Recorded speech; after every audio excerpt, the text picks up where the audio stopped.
We Ram ji पे हमारा सोचना बिल्कुल साफ है। आप ये बताइए, यूपी में लगभग 800 ग्राम सभाएं अर्बन हो गई।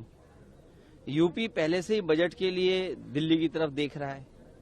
अब आप बजट कम करके देखेंगे तो आप यूपी का काम कैसे होगा? गरीब को कैसे काम मिलेगा, रोजगार मिलेगा?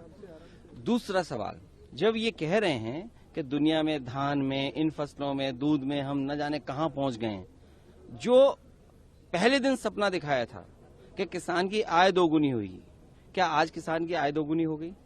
और फिर मेट्रो की लाइन बिछाने में या मेट्रो बनाने में दुनिया में सबसे आगे निकल गए। हमारे मुख्यमंत्री और कदम आगे निकल गए। मेट्रो जो बढ़नी थी वो नहीं बनाई, पानी पे मेट्रो चला रहे हैं। सोचिए, पानी पे मेट्रो चला रहे हैं, जो मेट्रो पहले से थी वो नहीं आगे बढ़ा पाए। और फिर अगर दुनिया में हम सबसे आगे पहुंच जाएं और प्रधानमंत्री के क्षेत्र में मेट्रो न बने तो फिर क्या फायदा है दुनिया में आगे पहुंचने का? आज माननीय राष्ट्रपति जी ने सबसे मुख्य बात जो अपने अभिभाषण में कही वो थी कि राष्ट्रीय मुद्दों पर सांसदों और दलों द्वारा एक मत सहमति पैदा करना। हम इसका स्वागत करते हैं। देश के मुद्दे हैं क्या, आइए उन पर चर्चा करें ना। क्या राष्ट्रपति जी, मोदी जी और उनकी सरकार को ये कहेंगी? देश का सबसे बड़ा मुद्दा है संविधान की अनुपालना और मर्यादाओं की रक्षा।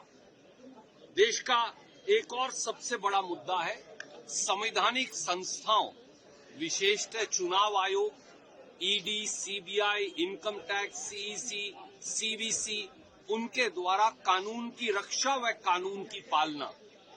देश का सबसे बड़ा मुद्दा है वोट चोरी बंद कर प्रजातंत्र की रक्षा करना। देश का सबसे बड़ा मुद्दा है एसआईआर के माध्यम से देश के करोड़ों लोगों को वोट काटने से रोकना और प्रजातंत्र में उन्हें शामिल रखना। देश का सबसे बड़ा मुद्दा है मजदूरों के अधिकारों की रक्षा, एमजी नरेगा कानून की बहाली और वीबी ग्राम जी एक्ट जो है उसको खत्म करना। देश का सबसे बड़ा मुद्दा है किसानों को एमएसपी की कानूनी गारंटी।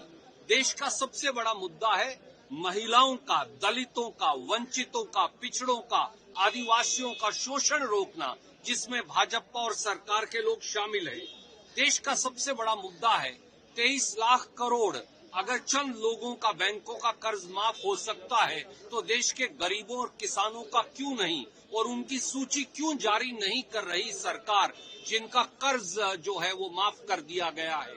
और देश का सबसे बड़ा मुद्दा है चीन द्वारा हमारी सरजमीन पर हजारों किलोमीटर कब्जा करना, जिसका एक वाक्य भी राष्ट्रपति जी के अभिभाषण में नहीं दिखा। एक फेल्ड विदेश नीति जिसने हमारे देश को, जो सबसे महानतम देश है, अलग थलग दुनिया के पटल पर लाकर खड़ा कर दिया है। उम्मीद है राष्ट्रपति जी का आह्वान प्रधानमंत्री जी, मोदी सरकार सुनेगी और इन मुद्दों पर चर्चा करेगी, एक मत सहमति बनाएगी।